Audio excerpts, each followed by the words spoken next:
RSUD Kabupaten Buleleng. Dan nanti kita akan berbincang bersama tenaga perawat RSUD Buleleng, Ibu Made Dian Kusumawati, SKap Nurse MKap ya, terkait dengan topik kita. Anda juga bisa bergabung bersama kami pendengar di line telepon 2484 atau bisa mengirimkan WhatsApp-nya di 081139999790.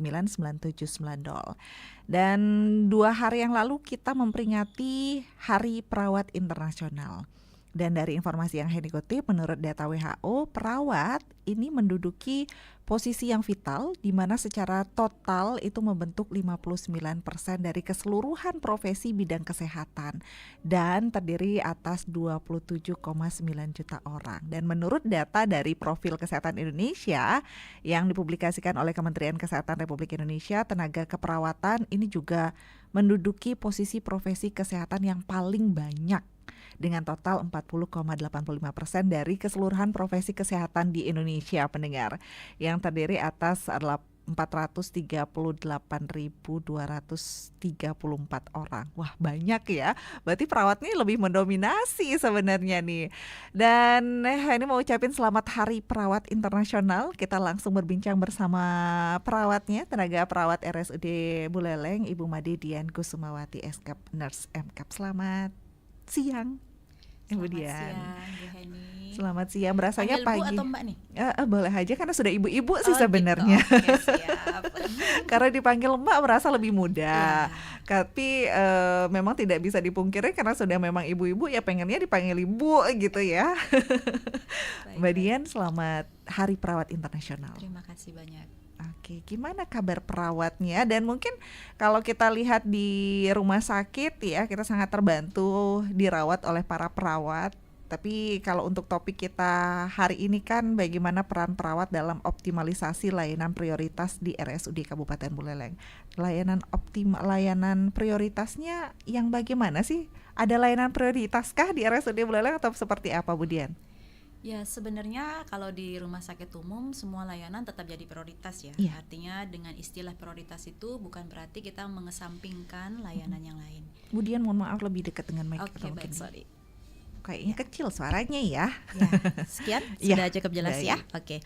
Jadi seiring dengan transformasi kesehatan dari Kementerian Kesehatan untuk memeratakan pelayanan kesehatan khususnya di daerah-daerah yang mungkin cukup terpencil atau daerah-daerah yang cukup berkembang, sehingga dari kementerian diadakan satu program pengampuan dengan prioritas kepada sebenarnya ada 10 layanan utama ya, tapi secara bertahap dilakukan. Yang awalnya dengan 4 layanan utama dulu, itu namanya layanan KJSU singkatannya. Jadi Apa itu? kanker, jantung, stroke, dan uronefro gitu. Jadi dari rumah sakit umum seiring dengan program yang dicanangkan oleh kementerian, kita menindaklanjuti dengan adanya pelayanan-pelayanan yang berfokus kepada keempat layanan tersebut. Nah, untuk bisa optimalnya layanan tersebut, tentunya SDM yang melaksanakan program tersebut haruslah SDM yang cukup kompeten, betul. Dan tentunya dalam ranah kesehatan, pelayanan kesehatan tidak hanya berfokus kepada dokter umum atau spesialis, pastinya terlibat di dalamnya ada perawat dan juga bidan. Tidak mengesampingkan dari nakes lain seperti misalnya tenaga kesehatan gizi seperti itu. Tapi karena sekarang kita skupnya sedang berbicara Hari Perawat ya, jadi saya fokuskan kepada kualitas sumber daya perawat di rumah sakit umum. Nah, program pengampuan ini jadi baik sekali ya kalau saya lihat, karena dengan difokuskannya satu layanan utama kepada 4 titik ini, jadi istilahnya perencanaan yang dilakukan oleh rumah sakit kan jelas gitu. Jadi anggarannya, segala persiapannya itu benar-benar terfokus gitu. Jadi bukan berarti yang lain seperti yang saya sampaikan tadi, bukan berarti yang lain tidak penting, tetapi alokasi terbesar adalah kepada 4 titik sektor ini. Nah, Cath Lab yang baru saja diresmikan, yang baru launching nih ya, mungkin itu masyarakat sudah dengar ya. Jantung dan neuro itu juga bagian dari proses istilahnya mengutamakan optimalisasi keempat layanan tersebut gitu ya. Nah, di mana nih posisi perawat dalam hal ini gitu kan? Sebelum adanya 4 program layanan utama ini, sebenarnya rumah sakit umum juga sudah dari lama ya melakukan pembenahan diri terhadap kinerja perawat-perawat kita. Kalau paradigma dulu nih, kalau orang ke rumah sakit umum tuh identik banget perawatnya judes gitu ya. Tapi Henny mau klarifikasi dulu karena waktu ini Henny juga sempat dirawat di RSUD. Tidak ada judes-judesnya lagi nih. Berarti sudah sukses nih ya. Iya, malah kan kenapa RSUD dipilihnya? Kadang di masyarakat begitu. Betul. Tapi setelah dirasakan mana judesnya enggak sih, pelayanan ramah tetap didapatkan begitu. Iya. Nah, lanjut lagi. Ya, betul. Jadi yang itu paradigma itu, ini direktur kami nih bolak-balik ngomongin jangan jadi perawat judes gitu kan, jangan juga jadi rumah sakit jorok atau kumuh gitu. Nah, ini yang terus kami coba. Kebetulan Tiang ada di bagian keperawatan, kami berkoordinasi dengan komite keperawatan. Jadi kita terus memantau kinerja dan juga attitude dari rekan-rekan perawat kami gitu. Jadi kita mengenal ada namanya kode etik dari keperawatan, itu kita mengacu kepada itu. Jadi terus kita lakukan supervisi, pendampingan. Selain itu juga untuk meningkatkan kualitas mereka, pastinya ada TNA. Ini bagian diklit kami benar-benar semangat juga ya, karena mereka berupaya untuk bagaimana mengatur keuangan yang dalam tanda kutip bisa dikatakan cukup terbatas, tetapi optimal gitu ya. Jadi sasarannya tepat sasaran lah istilahnya. Jadi perawat-perawat kami mendapatkan pelatihan yang sesuai dengan yang seharusnya mereka dapatkan. Nah, ini yang kemarin nih dari ruang sandat ya, stroke unit itu pelatihannya udah 100% pelatihan BNLS. BNLS itu adalah pelatihan dasar kegawat daruratan dasar neuro. Nah, itu kita udah bisa sampai 100% nih, bukan sombong ya, cuman rumah sakit besar lain belum tentu loh perawat-perawatnya bisa mendapatkan pelatihan seperti itu dengan 100% lagi. Nah, juga untuk menunjang cath lab tentunya ada pelatihan yang dari rumah sakit Harkit ya, pelatihan jantung. Itu rekan-rekan kami yang ikut pelatihan juga jadi juara di sana waktu pelatihan nih. Ini kami bukan bermaksud sombong, tapi bolehlah kita bangga gitu ya. Kita ternyata di rumah sakit ini perawat-perawatnya tuh orang-orang yang kompeten. Hanya saja potensi mereka belum ditonjolkan gitu, masih terkubur. Seperti apa istilahnya? Permata yang masih tertutup pasir gitu ya. Jadi perlu dibersihkan, diasah gitu. Jadi kelihatan tuh gemilangnya gitu. Kalau membahas perawat, kalau memang tadi dikatakan untuk menunjang layanan prioritas ini kan kualitas SDM memang diunggulkan juga begitu. Dari segi pendidikan kah atau memang rumah sakit umum daerah ini rutin mengadakan tadi pelatihan-pelatihan atau seberapa sering begitu, atau kemana sih latihannya? Dari segi pendidikan tentunya menjadi satu faktor penting juga sebagai latar belakang. Artinya ketika kita merekrut, saat ini kan memang sudah tidak boleh lagi ya kita merekrut sesuai dengan peraturan dari pemerintah pusat. Tetapi yang sudah ada, ini satu poin penting juga untuk kami di rumah sakit ya. Semangat dari rekan-rekan di pelayanan untuk belajar, mengembangkan diri dan kualitas diri itu tinggi banget loh.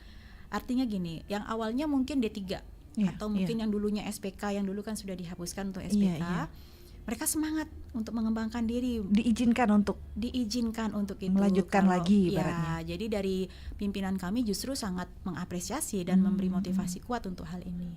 Kemudian yang D3, banyak nih rekan-rekan D3 kami sekolah S1 lagi, walaupun dengan biaya sendiri istilahnya ya. Mereka semangat. Artinya ada kesadaran dari mereka bahwa dengan berkembangnya zaman, mereka juga harus mengupgrade diri kan, seperti itu. Nah, ini satu hal penting, nilai lebih buat rekan-rekan di rumah sakit. Nah, kami yang dari manajemen di rumah sakit ya istilahnya memperlengkapi dengan skill. Kalau latar belakang pendidikan sudah mereka berjuang dengan sendiri, kita dari skill kita istilahnya dengan pengajuan tiap tahun biasanya dari Diklit akan diberikan kajian untuk pelatihan apa nih ke depan yang akan dilakukan, yang memang dibutuhkan oleh masyarakat dalam hal pelayanan juga begitu ya. Jadi misalnya ada insiden di permasalahan apa, misalnya penata laksanaan infus apa, kita ngeh nih dari komite keperawatannya berkoordinasi dengan bagian keperawatan, ini kok insidennya kok ini aja. Kemudian dari komite mutu juga memberi rekomendasi, ini harus kita carikan solusi, rencana tindak lanjutnya apa. Nah, kemudian kita mulai adakan refreshing course misalnya untuk yang paling langkah, paling real. Refreshing course kita lakukan mengevaluasi kembali ini loh SPO-nya. Nah, kira-kira dari step-step di SPO ini apa nih yang sering terskip? Mulai diadakan grup-grup WhatsApp untuk mengevaluasi pelaporan.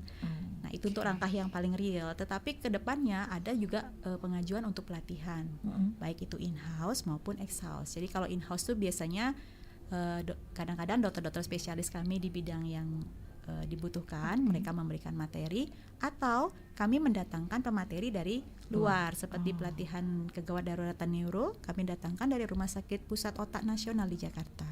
Wah, sampai segitunya begitu Sebegitunya ya. nih semangat kita mau berkembang dan terus meningkatkan kualitas gitu. Nah, itu untuk memberikan pelayanan untuk layanan prioritas di RSUD Buleleng, kanker, jantung, stroke, Uronefro tuh biasanya orang taunya hemodialisa, cuci darah.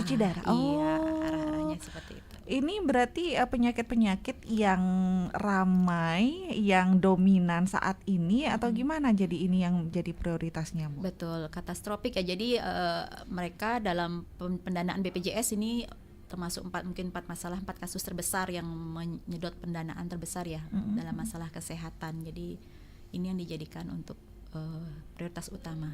Oke. Baik, kalau dulu dikatakan karena tadi sempat menyinggung perawatnya judes-judes gitu ya.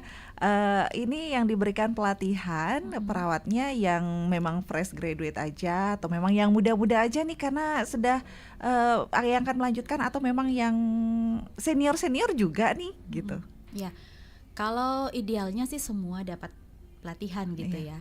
Tetapi kembali karena adanya keterbatasan anggaran seperti itu, kita tetap juga mengacu kepada regulasi dari tentang komite keperawatan. Itu ada namanya jenjang karir, Mbak. Jadi perawat yang bekerja misalnya 2-5 tahun jenjang karirnya, kalau perawat kita sebut PK, perawat klinis 1, perawat klinis 2 seperti itu. Jadi yang kita prioritaskan untuk mengikuti pelatihan itu biasanya dari perawat klinis 2, 3, 4. Kalau perawat klinis 1 mereka masih mengenal dulu lahan kerjanya. Mengenal dulu minatnya di mana. Jadi dioptimalkan dulu di mana dia berkontribusi. Nah, setelah di PK2 akan kelihatan, oh orang ini skillnya di sini. Atau mungkin saya minat banget di jantung misalnya. Nah, kita kembangkan lagi untuk perencanaan pelatihan ke depannya. Seperti itu. Baik, kalau di RSUD apakah memang di plot-plot saja perawatnya, oh ini khusus perawat di kanker, khusus perawat di jantung, atau memang di rolling sih biar semua perawat merasakan semuanya ini? Ya. Jadi idealnya banget ya Mbak. Jadi di awal tuh ada orientasi namanya. Orientasi kita di sana kita lihat peminatan rekan ini di mana. Gitu. Karena kadang kalau rekan kita paksa bekerja di area yang bukan peminatan dia, kinerjanya akan terganggu. Dia tidak nyaman, misalnya yang khawatir dengan anak, yang tidak tega melihat anak dirawat, dia akan menghindari merawat anak padahal dia ditempatkan di ruang anak. Kalau di rumah sakit kami kan ruang Sakura ya. Jadi awal mula adalah peminatan dulu selama masa orientasi, tetapi tidak menutup kemungkinan juga ada rekan-rekan yang memang dia nggak tahu minatnya di mana gitu. Saya di mana aja bisa Bu, gitu kan bahasanya gitu. Saya di mana aja bisa Bu. Nah, setelah kita tempatkan di sana, kita evaluasi. Nah, kalau memang dia minatnya misalnya pada area intensif. Nah, khusus untuk area intensif nih. Area intensif itu biasanya akan dibekali dengan pelatihan dan sertifikasi. Jadi setelahnya dia akan dikunci. Area intensif, unit-unit khusus seperti hemodialisa, cuci darah, atau area kanker di Teleng namanya, ruang kanker terpadu, itu kita kunci, termasuk juga ruang ICU, jantung, kemudian ICU, nah itu kita kunci dengan pelatihan. Tetapi yang masih berada di area rawat inap biasa, itu masih memungkinkan untuk dilakukan rolling. Ya, jadi tujuannya rolling itu yang pertama selain juga untuk meningkatkan kualitas mereka ya, karena mungkin namanya manusia sekian tahun bekerja di ruangan yang sama, ada titik jenuhnya, sehingga kinerja mau bagaimanapun kita genjot dia tetap ya udahlah, kayak ngerasa udah ya udahlah kayak gini-gini aja gitu. Jadi kita lakukan refreshing dengan melakukan rolling. Oh, baik. Nah, kalau tadi sudah disampaikan layanan prioritas di RSUD Kabupaten Buleleng, peran perawatnya di mana nih? Seberapa jauh sih peran perawat di layanan-layanan tersebut? Apakah cuma merawat udah pasang infus beres, atau psikologisnya juga kan ini perlu juga begitu, apalagi yang cuci darah itu bukan hanya sakitnya, pasti psikologisnya juga perlu dirawat itu. Nah, sampai sejauh mana ini peran perawat di sana? Ya, kalau kita lihat secara langsung memang di dalam intervensi tentunya peran perawat. tetapi kita diajarkan secara keilmuan biopsikospiritual, artinya secara holistik ya, secara keseluruhan. Contoh pada pasien nih kanker ya, kanker kan bagian dari KJSU tadi. Mungkin dokter spesialis yang menangani hanya berfokus kepada bagaimana penata laksanaan penyakitnya, tetapi pendekatan secara psikologis itu belum dapat. Karena kan kita tahu jumlah dokter spesialisnya terbatas, mereka harus visit sekian banyak pasien. Nah, di sini letak perawat. Selain kita memberikan intervensi keperawatan, kita juga melakukan pendekatan. Karena jujur aja, jadi mereka kadang-kadang curhat benar-benar terbuka dengan perawat karena mungkin pasien tersebut nyaman dengan perawat A misalnya. Dia cerita gini, dan akhirnya dari cerita-cerita dia kita jadi tahu kan, oh awal mula masalahnya begini. Ternyata terapi yang diberikan selama ini kurang efektif karena ini gitu. Jadi itu pentingnya pendekatan secara holistik tadi oleh perawat. Itu yang pertama, pendekatan holistik. Kemudian yang kedua, tentunya sekarang paradigma sudah berubah ya, karena dulu kan perawat itu pembantu dokter tuh.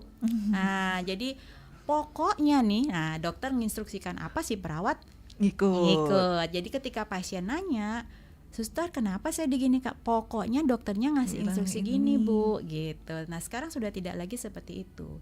Seiring dengan tadi peningkatan kualitas, perawat juga bisa memberikan saran ya istilahnya, saran atau mungkin pandangan sesuai dengan kewenangan klinis dia. Jadi misalnya dokter, dok, ini pasien dapat gini, loh pasiennya ternyata batuk dok. Oh ya, jadi ini mitra jadinya. Si dokter juga selamat kan, karena yang ketemu 24 jam dengan pasien kan perawat. Nah, jadi informasi-informasi ini, jadi istilahnya kita jadi ada kemitraan di situ. Nah tujuannya nanti ketika memang perawat-perawat itu berkualitas, kedepannya layanannya jadi aman nih. Pasien safety itu benar-benar jadi realisasi gitu. Jadi nggak cuman teori yang digaungkan akreditasi kan seperti itu. Karena biasanya pasien juga kadang ada yang menyembunyikan penyakitnya. Betul, begitu kan zaman COVID nih biasanya nih. Ibu ada batuk? Nggak ada batuk. Gitu kan, nah, ya saya nggak batuk. Tapi gitu. Nah itu di sana peran perawat juga. Betul, gitu ya. Jadi menggali lebih dalam lagi informasi. Karena kalau mereka lihat dokter takut. Iya. Tapi kalau lihat perawat kayak lebih dekat gitu ya. Benar-benar. Gitu. Lebih aman kayaknya kalau sama perawat nih gitu. Betul. Baik, wah luar biasa ternyata pendengar, peran perawat ini dalam optimalisasi layanan prioritas di RSUD Kabupaten Buleleng. Kita juga akan undang pendengar ya yang ingin tahu lebih banyak lagi. Anda bisa bergabung bersama kami pendengar di line telepon 24644 atau bisa mengirimkan WhatsApp-nya di 0811399990. Kita masih membahas bagaimana peran perawat dalam optimalisasi layanan prioritas di RSUD Kabupaten Buleleng. Layanan prioritas yang dimaksud tadi ada kanker, jantung, stroke, uronefro begitu ya.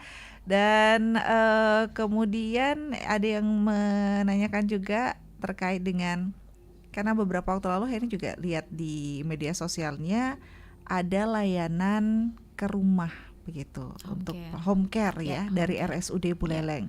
Nah itu gimana sih Bu? Nah ini ada satu produk unggulan lagi nih, layanan unggulan juga di rumah sakit, itu layanan geriatri namanya. Jadi geriatri itu masih berupa layanan poliklinik rawat jalan. Jadi poligeriatri dia bisa multi case ya, maksudnya si lansia misalnya ini diprioritaskan kepada lansia gitu ya. Jadi ketika si pasien menuju ke poli tersebut, misalnya dia tujuannya adalah jantung dan interne misalnya tujuannya, pasien tersebut tidak harus ke jantung dulu, udah gitu pindah lagi ke poli interne, nggak seperti itu. Jadi dokter-dokter spesialisnya nih yang datang ke polinya, itu keistimewaan dari poli geriatri. Jadi multi case ditangani di dalam satu area perawatan. Nah ini yang sedang dicoba untuk istilahnya lebih dekat dengan masyarakat. Mulai ada program namanya home care. Untuk saat ini kita belum bisa melakukan home care pada seluruh pasien geriatri. Diprioritaskan dulu kepada pasien yang memang membutuhkan perhatian khusus. Contohnya misalnya kadang-kadang kan ada lansia yang tinggal sendiri ya, tanpa ada anak, tanpa ada sanak saudara. Sementara dia mendapatkan penanganan misalnya jantung yang harus dengan khusus, obatnya juga tidak boleh terputus. Betul. Sehingga perawat-perawat geriatri tapi juga melibatkan perawat yang lain itu diberikan jadwal untuk mengunjungi pasien tersebut. Tentunya dengan dokter juga yang dengan waktu yang ditentukan bisa juga datang ke pasien. Baik. Ditekankan lagi kalau geriatri ini untuk pasien lansia betul. Ya. Kita sapa dulu di line telepon Manijit. Ya, selamat siang Pro 1. Ya, selamat siang. Selamat Satu, siang. Iya. ya Mbak Heni ya. Iya, sama Heni, Bang Ramadan. Iya, Iya, silakan selamat mungkin ada siang. yang ingin disampaikan Bang Ya, Ramadan. dan juga selamat siang untuk Mbak dari dokter atau Saya perawat, Pak. Perawat di oh iya iya. Iya. Ini dalam rangka hari keperawatan atau Mm-mm. gimana ya? Iya, Iya, dalam rangka Hari betul. Perawat Oh, Internasional. oh ya, selamat memperingati hari keperawatan yang Terima keberapa ini? kasih. Waduh, Berapa ya? Udah lama tahun nih berapa soalnya. ya, Pak ya? Saya coba googling sejarah dulu ya, Pak. Oh iya iya ya. Oke. Jadi saya mau tanya sedikit ya. Misalnya gini. Apakah setiap SKP sarjana kesehatan perawatan ya, itu keperawatan kan SKP sarjana Keperawatan. keperawatan. Iya, betul. Itu apakah otomatis sudah bisa memasang infus ya? Kan kadang ada pasien yang mungkin gemuk, sulit Oh, mendapatkan oke. urat nadinya. Nah, itu gimana kalau andai kan ada dia tidak menemukan apa yang dia harus lakukan. Kemudian yang berikut, terkadang kan selang infus itu ada tiba-tiba ada darah. Mungkin pasiennya suka gerak sana gerak sini, atau ada juga kadang keluarga pasien yang jahil ya, suka atau berani-berani menyetel-nyetel selang infus itu, sehingga ya mungkin selang makanan atau selang darah itu, sehingga dia rasa mungkin netesnya terlalu lama, dia iseng kasih cepat atau makan cepat diperlambat misalnya. Gitu. Pengalaman Apa ya yang Bang harus- Ramadan ya, pengalamannya gitu ya. Akan ada apa itu ya, kontrol terus menerus ya. Iya, iya. Ketika terjadi seperti itu, Mm-mm. apa yang harus seorang perawat lakukan? Karena perawat itu manusia biasa, terkadang Iya. karena kesengan atau pasien nggak mau dengar atau keluarga pasien ribut dan seterusnya mengganggu pasien lain, kan perawat kadang-kadang kan emosional juga Iya, ya. benar-benar. Jadi manusia biasa, kadang kan dia emosi. Kalau begitu bagaimana sih mengatasi hal-hal begitu ya? Iya, iya. Lalu kemudian yang terakhir ya, kalau SKM sarjana kesehatan masyarakat, apa dia juga bisa merawat atau khusus penyuluhan saja gitu? Oke. Dan sebaliknya juga SKM bisa menjadi penyuluh kesehatan atau SKP atau gimana ya? Iya. Kadang saya lihat juga gitu, ada juga yang perawat memasang infus tapi dia agak kesulitan, Oke. iya, menemukan urat nadi itu. Ya mungkin gemuk ya pasien susah mendapatkannya. Jadi agak lama gitu. Iya, iya. Nah, gimana? Itu saja saya. Baik. Terima siang. kasih. Ya. Terima kasih Bang Oke, Ramadan, sama-sama. luar biasa ini pengalaman-pengalaman di masyarakat. Iya memang ada seperti itu Iya, begitu betul. ya. Kadang lihat aduh perawatnya udah berapa kali dikasih tahu masih ngeyel gitu. Mau gimana pasien juga ngerasa kurang nyaman. Perawat juga kalau marah-marah serba salah juga ini. Baik pendengar yang lain Anda bisa bergabung juga di 24644 atau di WhatsApp-nya. Kalau di WhatsApp mau nanya ada kakek gaul ini Pak, kalau pakai perawat di rumah apa gratis apa bayar? Kalau bayar berapa harus bayar per hari apabila pakai BPJS Bu narasumber? Baik, terima kasih kakek gaul. Tapi sebelum ditanggapi kita jeda dulu ya pendengar. Kita jeda sejenak, nanti Anda bisa bergabung kembali bersama kami di Pro 1 RRI Singaraja, siaran kanal informasi dan inspirasi. Pro 1, kanal informasi dan inspirasi.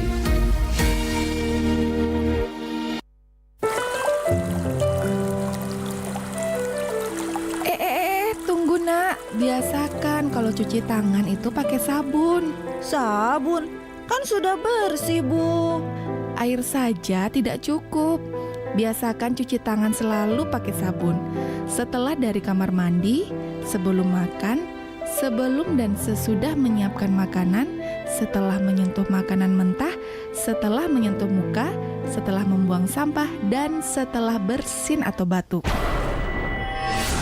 Iklan layanan masyarakat ini dipersembahkan oleh Radio Republik Indonesia Singaraja.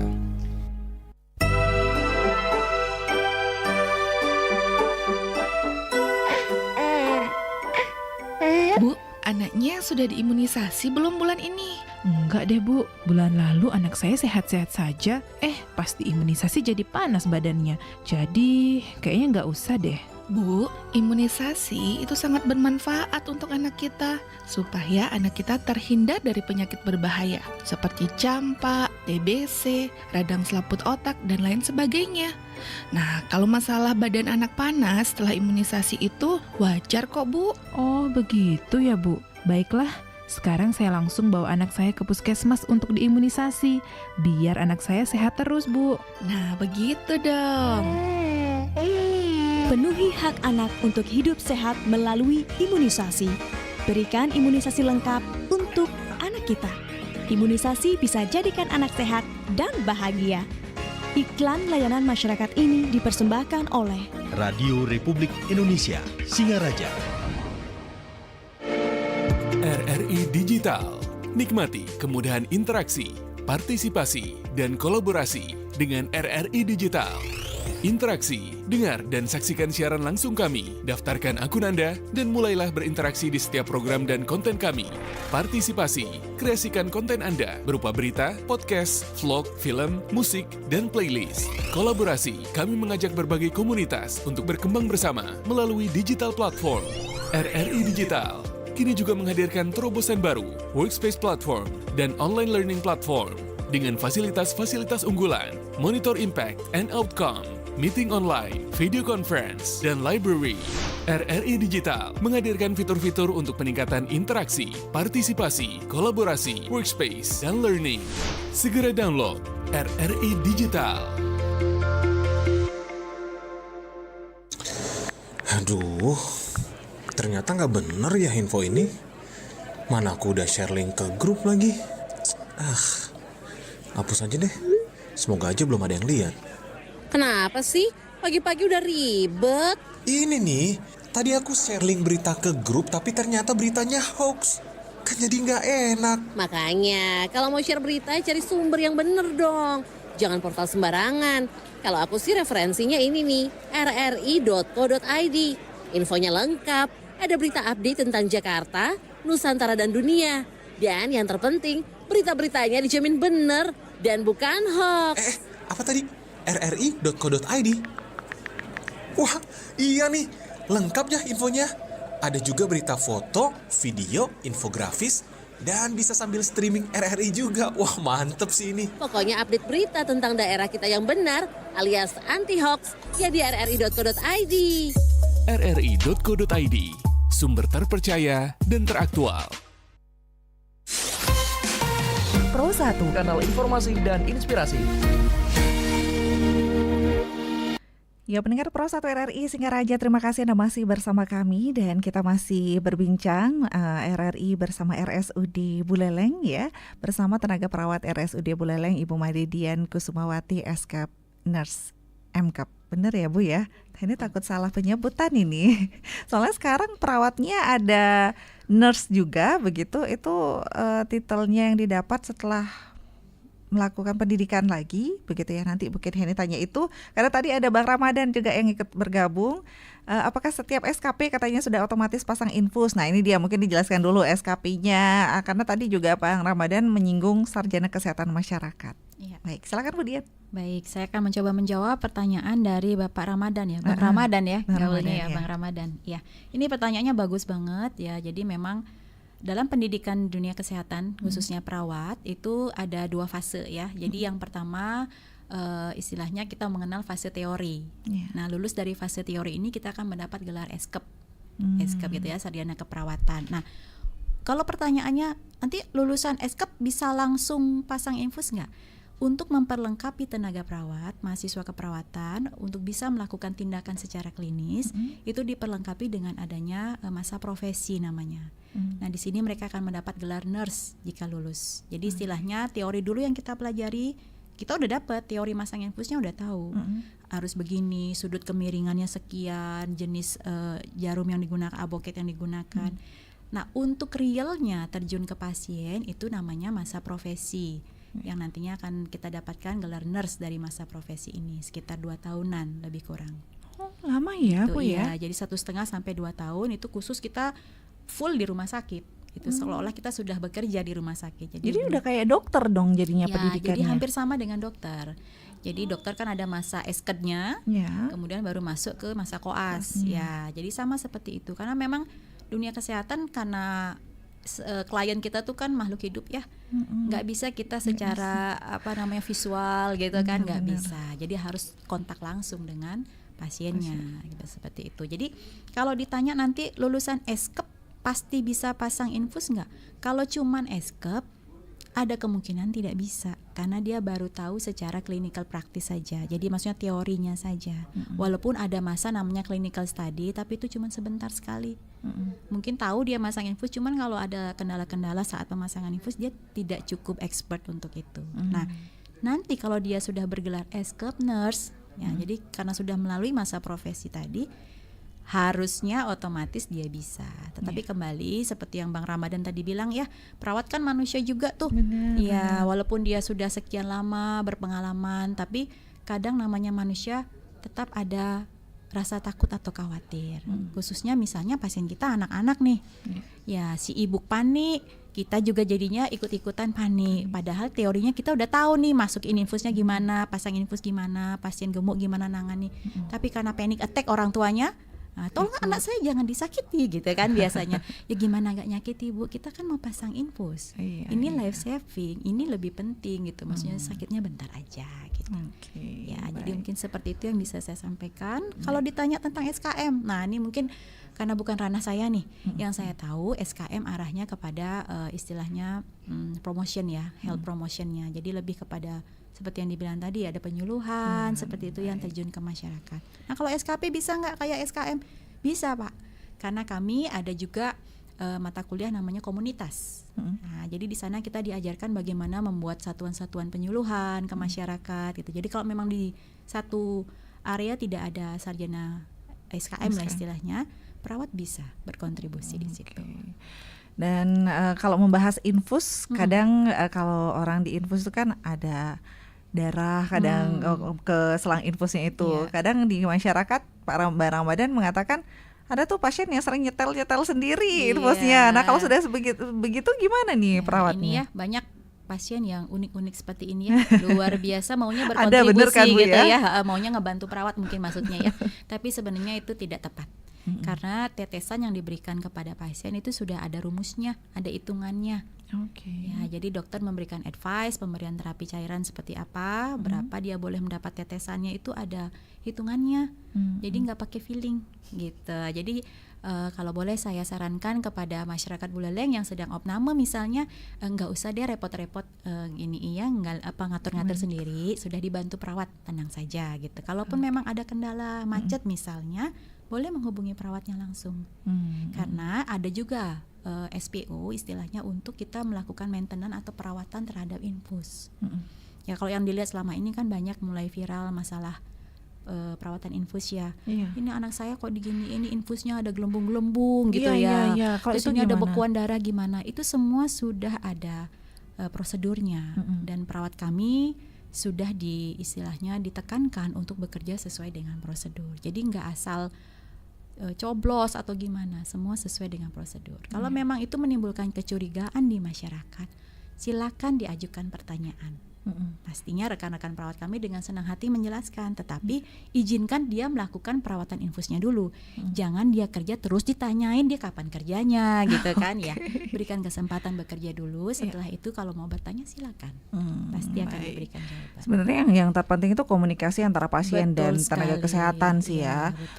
Karena kalau di masyarakat bukannya langsung komunikasi sama perawatnya, tapi sama keluarganya yang kasagusuh gitu. Nah yang lebih parah kalau komunikasinya sama media sosial. Nah itu dia. Itu asik mending banget langsung tuh. saja itu. Nah kalau infusnya ada darahnya tuh gimana sih sebenarnya Bu? Ya kadang seperti ini ya. Kadang posisi pasien, khususnya anak-anak, pada dewasa juga tidak menutup kemungkinan ketika dia berubah posisi gitu. Istilahnya darahnya itu naik gitu ya. Jadi ketika selang tertekuk kan vakum tuh kondisi selang tuh, jadi kesedot dia ke atas istilahnya darahnya. Nah darah yang cukup lama berada di saluran selang itu kan namanya ada faktor beku darah, ada pembekuan di situ, nah clotting gitu ya. Nah itu yang sering dilihat masyarakat merah di selang-selangnya itu gitu atau jadi itu pasti akan dibuang dulu gitu bekuan-bekuan itu. Jadi tidak langsung didorong masuk ke gini kan karena bahaya juga di dalam pembuluh darah itu ada clottingnya gitu. Nah itu dia, mending langsung ke perawatnya saja. Jangan sendiri begitu ya. Baik, kemudian tadi ada kakek gaul yang menanyakan terkait dengan perawat yang ke rumah itu gratis apa bayar? Kalau pakai BPJS bisakah? Ya, untuk saat ini setahu saya itu masih yang ditindaklanjuti itu masih pasien-pasien yang memang BPJS. Oke, memang malah lebih ke prioritas BPJS, itu. Dan ini tidak untuk saat ini ya, ini tidak dikenakan biaya karena include di dalam perawatan langsung di geriatri itu, betul. Baik. Tapi sebelumnya memang si pasien ini sudah melakukan pengobatan atau rutin ke rumah sakit begitu ya. Betul. Bukannya ujung-ujung masih di rumah baru kontak pihak rumah sakit gitu untuk langsung enggak. Jadi kajiannya kan dilihat dari kunjungan pasien. Dari kunjungan pasiennya. Baik, ada Pak Nyoman Sudarsana juga di Bakti Srage. Selamat siang Pak Nyoman. Selamat siang Bu Dian, terima kasih atas informasi dan perbincangan mengenai pelayanan prioritas di RSUD Buleleng.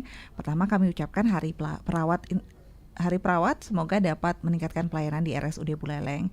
Kami lihat pelayanan perawat sudah baik dengan ramah, sopan, santun, juga kebersihannya. Perawat merupakan pelayanan terdepan. Nah, harapannya terus dapat memberikan yang terbaik pada pasien hingga pasien merasa nyaman, dapat lebih cepat memberikan kesembuhan. Terima kasih. Nah, nyamannya ini kalau udah sakit pasti mumet begitu ya. Bagaimana hadirnya perawat dalam hal tersebut, Bu?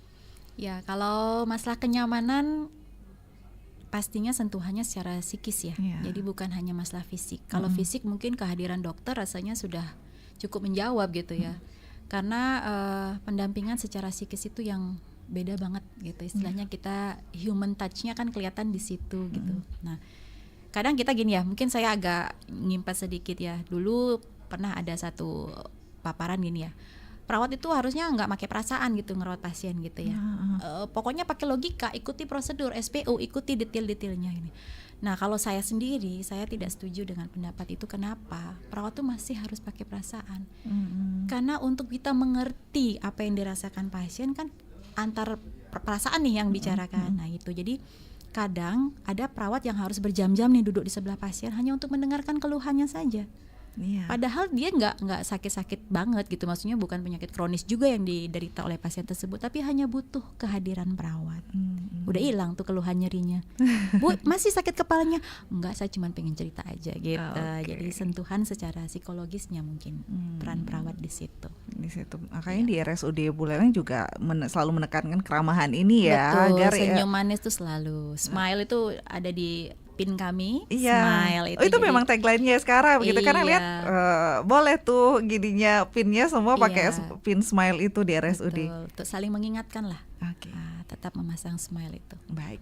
Kembali ke peran perawat dalam optimalisasi layanan prioritas di RSUD Buleleng. Berarti kalau untuk kanker, jantung, stroke dan uronefro ini memang dikhususkan begitu lebih untuk saat ini ya. Nanti bisa nambah lagi dong berarti kalau layanan prioritasnya. Bisa, jika 4 ini dirasa sudah cukup ini ya, sesuai dengan standar yang ditetapkan.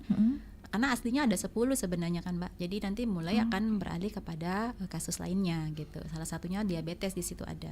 Tapi kalau untuk saat ini di RSUD masih 4 ini dulu. 4 ini sambil berjalan juga ke arah yang 10 itu. Oke. Tapi kalau untuk saat ini yang 4 ini sudah berjalan, sudah optimalkah atau bagaimana? Kalau kita pakai prosentase mungkin 70-80% ya. Sudah gitu. Ya sudah ke arah itu. Apalagi dengan hadirnya Cat Lab di sini. Rasanya sih menurut saya sih udah bagus gitu, udah hampir 100 lah gitu. Tapi nggak tahu nih standar sebenarnya maunya seperti apa kan masih kita terus mengikuti perkembangan dari pusat. Baik. Tapi ada juga di masyarakat kan mengatakan kalau tadi bahas BPJS-nya, wah perawatnya nih beda bayaran, beda lagi pelayanannya. RSUD Buleleng bagaimana? Kami sangat menolak itu. Itu sangat tidak benar. Jadi BPJS kelas 3, kelas 2, kelas 1 bahkan VIP tetap standar pelayanan diberikan sama. BPJS maupun umum juga? Betul, sama. Gitu. Kalaupun misalnya terjadi perbedaan itu mungkin kembali kepada si pemberi pelayanannya, maksudnya. Nah, itu kembali tadi perawat kan punya perasaan. Kadang mungkin saat dia melayani pasien dia sedang ada konflik di dalam dirinya. Mungkin ada masalah karena manusia ya Mbak ya, nggak lepas dari masalah. Mungkin saat dia melakukan pelayanan itu hilaf lah istilahnya gitu. Tapi itu bukan menjadi istilahnya apa ya, tidak bisa disamaratakan, tidak bisa digeneralkan bahwa baru saya kelas 3 saya digituin, tidak. Pelayanan tetap sama sesuai standar yang berlaku di rumah sakit. Baik, berat banget sebenarnya tugas perawat ya, non-stop 24 jam harus ada perawatnya. Mbak Heni sendiri kan pernah nih ngelihat nih perawat-perawat kami di intensif kayak gimana. Iya, malah ini sampai ibu nggak tidur ya gitu kayaknya. Betul, tanggung jawab ya. Betul, jadi tanggung jawab. Kalau nggak tidur mungkin sempat sih mereka istirahat sebentar gitu, tapi tidak seperti layaknya kita manusia normal jam tidur sekian gitu ya. Berubah jam tidur betul, jadinya. Siklus tidur kita yang diubah. Dengan begitu banyaknya peran perawat, apalagi dalam layanan-layanan di RSUD Buleleng, bukan hanya layanan prioritas, tapi layanan umum juga. Kesejahteraan kalau untuk perawat saat ini gimana sih? Asik, pertanyaan ini nih sesuatu banget ya. Itu di RSUD Buleleng itu sudah P3K semua atau gimana nih? Masih ada yang kontrak, tapi intinya saat ini kami bersyukur ya Mbak. Jadi nah ini sebenarnya seperti sebuah siklus ya. Ketika pelayanan yang kita berikan optimal, otomatis tuh income nambah kan gitu ya Mbak ya. Seharusnya begitu. Ya, jadi itu income nambah. Nah, tetapi tentunya income yang didapatkan rumah sakit tidak 100% dipakai untuk kesejahteraan kan gitu Mbak. Nanti obat-obatan dibeli pakai apa gitu kan ya. Nah, itu jadi pembagian itu oleh bagian keuangan sudah diproporsikan sehingga sekian persennya mungkin sekitar 30-35 itu istilahnya diberikan sebagai bentuk reward kepada staf-staf yang bekerja tentunya. Nah, nanti itu ada perumusannya tersendiri remunerasinya gitu. Tapi kalau dibandingkan dengan masa-masa sebelumnya, saat ini bisa dikatakan sudah terjadi peningkatan kesejahteraan. Gitu. Jadi makanya nih boleh lihat deh perawat, bukan mengacu kepada money oriented ya, tidak, tapi bolehlah lihat senyum-senyum perawat kami di rumah sakit gitu ya. Itu juga menunjang. Betul, kita kan manusia ya Mbak ya. Bener. Ada kebutuhan juga dalam hidup kan. Nah, ini kami bersyukur punya pemimpin yang juga berkomitmen, bukan hanya menegaskan di dalam kinerja dan disiplin kerja, tetapi rewardnya juga mantap gitu. Maksudnya dihargailah kita gitu. Iya, sebanding lah ya begitu. Jangan sampai nanti perawatnya kerja terus disuruh, tapi rewardnya ada. Melanggar ini lagi ya apa. Baik, luar biasa. Jadi kita banyak informasi juga ya pendengar terkait dengan layanan prioritas di RSUD Kabupaten Buleleng. Tidak terasa hampir 1 jam. Terakhir mungkin ada yang ingin disampaikan untuk pendengar kita terkait dengan hal tersebut Ibu? Iya, mungkin kembali kepada yang disampaikan Mbak Heni tadi ya tentang komunikasi. Jadi dari rumah sakit, perawat, dokter, dan seluruh komponen tenaga kesehatan berusaha bekerja secara profesional mengacu kepada etika dan standar profesi. Tetapi akan lebih baik jika kita istilahnya menjalin komunikasi yang baik. Karena masyarakat yang bermartabat adalah masyarakat yang mampu menyampaikan keluhan atau permasalahan mereka dengan tidak meninggalkan etika atau sopan santun. Jika dua hal ini sudah saling bersinergis, saya yakin pelayanan kesehatan yang diberikan di rumah sakit pasti akan menghasilkan efek yang optimal. Benar. Terima kasih banyak ya. Kalau dari Heni sih ngerasanya sudah bagus kalau untuk pelayanan ya. Tadi Pak Sudarsana juga mengatakan melihat pelayanan perawat ini sudah baik, ramah, sopan. Kalau mungkin dulu mengatakan RSUD judes-judes, enggak tuh. Sekarang sudah senyum semua ya. Mungkin sekarang pendengar juga bisa berkaca begitu, atau mungkin melihat dari mendengar dari suaranya Budian aja salah satunya ini loh ya. Sudah lembut sekali nih, kayaknya adem jadinya. Terima kasih banyak Budian ya untuk perbincangan kita di siang hari ini di serangkaian Hari Perawat Internasional. Semoga para perawat juga bisa optimal dalam melayani pasien, masyarakat juga bukan hanya melayani dari segi kesehatan fisiknya saja, tapi mentalnya juga ini kayaknya perlu dirawat juga begitu ya. Betul. Karena kalau sudah di rumah sakit, bagaimanapun kelas bagusnya rumah sakit, kalau dibilang nyaman ya pasti nggak nyaman, senyaman-nyamannya rumah sakit begitu ya. Tapi itu yang mungkin diperlukan. Terima kasih banyak Budian.